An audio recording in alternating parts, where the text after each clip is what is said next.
age never bothered me. I figured you either get old or you die young. But then a couple years ago, I had the existential realization that dying young was no longer an option for me.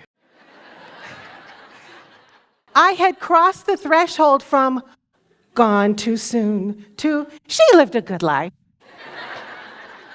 How did that happen? Yeah, okay, I'm a baby boomer. But we created the youth movement. We were supposed to be able to take that youth with us wherever we moved. Because we are the generation of drugs, sex, and rock and roll. Only now the drug is Lipitor, 20 milligrams daily. The rock, well, a lot of us haven't saved enough for retirement, so the rock is somewhere between here and a hard place. And the sex, not bad. Thanks to energizing pharmaceuticals and perfectly serviceable battery-powered appliances. My point is, we may not be young anymore, but we adapt. Because on the inside, we're still the same bra-burning, we shall overcoming, make love not warring badasses we always were. Amen, sister. Not only that, but according to a 2017 Federal Reserve survey on consumer finances, baby boomers control 70% of the disposable income in this country. And women over the age of 50 own more than 75% of its wealth. So why then is 18 to 34 still the holy grail for advertisers and television executives? And why are there so many books and newspaper and magazine articles being written by women over 50 who say they feel invisible?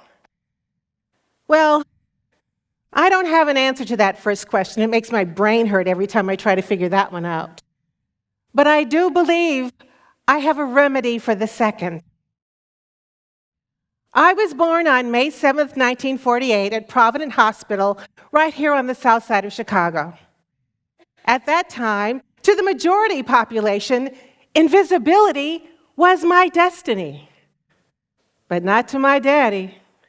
My daddy was born in the Jim Crow South and never finished the 8th grade. But he was determined that my sister and I graduate college because there was no way in hell that his daughters were ever going to be invisible. From my earliest recollection, my daddy would drill into me, Mariann, because you're a little colored girl, you're going to have to work 10 times as hard as those other folks.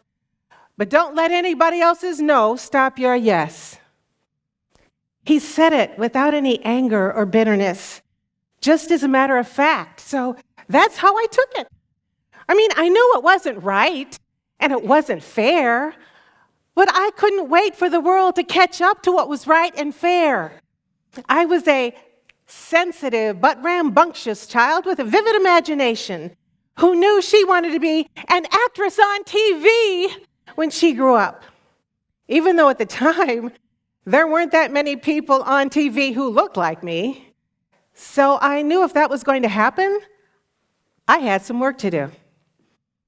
My parents allowed me to enroll in a children's theater program at Roosevelt University. And every Saturday, I would take an hour train ride in from the suburbs to downtown Chicago by myself at 9 years old for classes. But it paid off. I got my first money gig the summer between 7th and 8th grade, singing Monday through Friday for the 6:30, 8 o'clock, and 9 o'clock masses at Ascension Church in Harvey, Illinois for the glorious wages of $1 a mass. Every morning, my mom would send me off with a homemade breakfast sandwich of either fried egg and bologna or peanut butter and jelly, and an apple or a pear from one of the trees in our backyard. We lived 3 miles from the church, but the bus was 25 cents, so most days I would walk so I'd have money for candy, and the rest went into my college fund. As a teenager at Thornton Township High School, I wrote for the school paper, was on student council, sang in the choir, did plays, was in 2 dance companies, and the National Honor Society, which got me a scholarship to college, where, along with my other activities, I toured with the Southern Illinois University Touring Theater. After graduation, I moved to New York, got married, had a baby, got a real job, but continued with my studies in singing, dancing, and acting. I joined an improv group, a sketch comedy group, and did plays so far off Broadway, I had to take 2 subways and a bus to get there, often with my toddler son in tow. But again, it paid off. And in June 1981, I became one of the first African-American daytime soap opera heroines as attorney DiDi Bannister on the ABC soap Edge of Night. Da da da da da da da da da da. Theme song shout out for you Edge of Night fans. I did it. I worked really, really hard and I made my childhood dream come true. And for 30 years, I made a great living as an actress on TV. But then sometime around my mid-50s, it all came to a halt when I started banging my head on the glass ceiling of ageism that befalls so many women in Hollywood. The casting directors just stopped calling. But I still had to make a living, so I redirected my natural actor's curiosity about human behavior and motivation into becoming a hypnotherapist. Spent a year in training. Most of my clients were women around my age suffering from depression. And I quickly realized that they had already been hypnotized by the media and society into believing that women lose value and social currency as we get older. My job was to dehypnotize them and snap them out of that demoralizing and debilitating trance. And then a funny thing happened.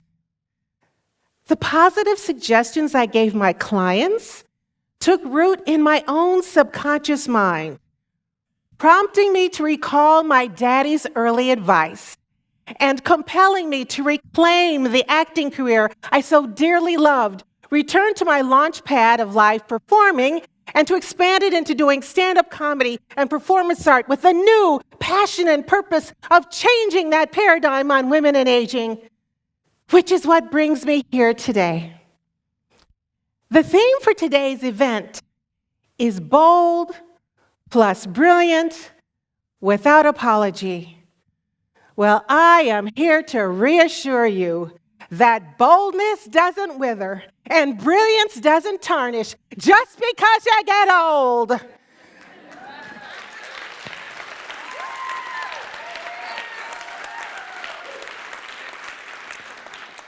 And I make no apology for being old. It's the natural consequence of living a long life. And as a cancer survivor, let me tell you, there is nothing like a brush with mortality to make you hunger for more life or to spur you on to wanting to get as much out of it as you possibly can. Now, along with racism and sexism and all the other isms, it is going to take time, effort, and a change of consciousness to totally eliminate ageism. Nope, it isn't right. And it isn't fair. But while you're waiting for the world to catch up to what's right and fair, it would behoove you to learn how to navigate your way around it so it doesn't sap your spirit and suck up your joy. Because like with all words that end in ism, the ISM stands for I subscribe mentally. But you can cancel your subscriptions. That's right. And by way of my daddy, here is my advice. If you don't want to be invisible, then find a way to shine. But first get really clear about what it is that you want to be seen for. Then work like hell to make it happen. Take a class, volunteer, raise your hand, take a stand for something that lights your fire. Because when you're on fire, you are not invisible.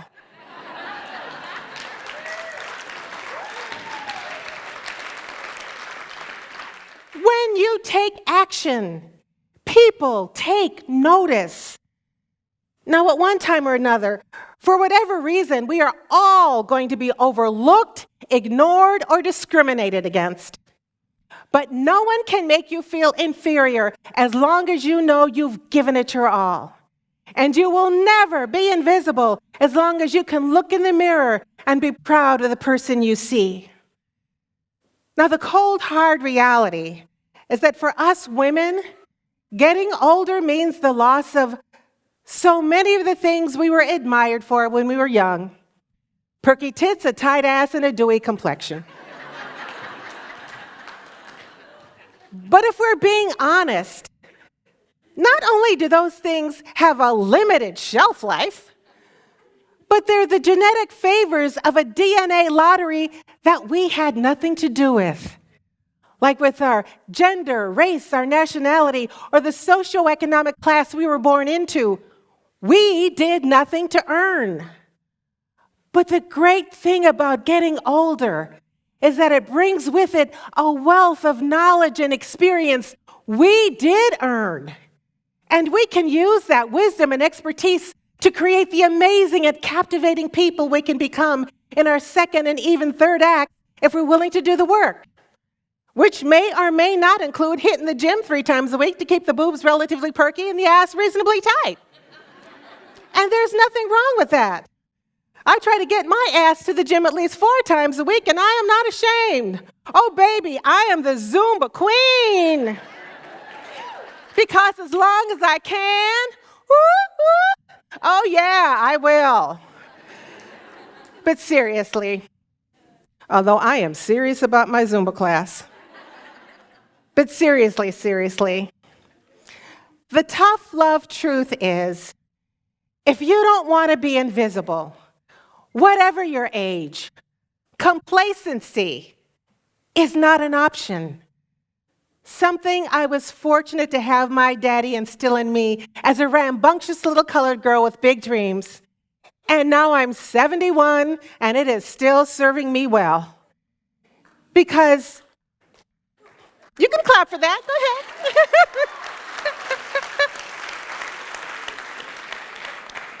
Because to me, getting older is just part of the journey. And not letting anybody else's no stop my yes is still my North Star. And here's a bonus. According to a Yale University study by Becca Levy and Martin Slade, those of us with a positive self-image of aging live on average 7.5 years longer than those with a negative perception. So, it would behoove those of you who aren't old yet not to make fun of it or to put it down because it's going to bounce off me, but it's going to stick to you. And when you get to be old, it's going to bite you in the butt. And for those of you who are already of a certain age and are feeling depressed about it, you might want to get with the positive aging mindset while you've still got time. Because other than dying young, getting old is all we've got. It's not a disease, it ain't cooties, and it's nothing to be ashamed of. It's our common denominator.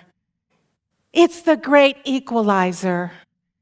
It's something we all have a vested interest in making more aspirational and appealing and giving more value to. Which, if you're lucky, is an additional 7.5 years. And I'm getting my 7.5 years. And I invite all of you to join me. Come, grow old with me. Hopefully you're going to get old anyway, so you may as well embrace it. And when you do, let's get this old folks party started. Refuse to let yourself be bullied into believing that just because you're old, you've got to get off the stage and go gently into that good night. Because right now, there are actually more people on the planet over the age of 65 than under the age of 5. So maybe what we should be doing is trying to come up with more positive and creative ways for how we can all best share the stage together. And I think that is an idea worth spreading. Thank you.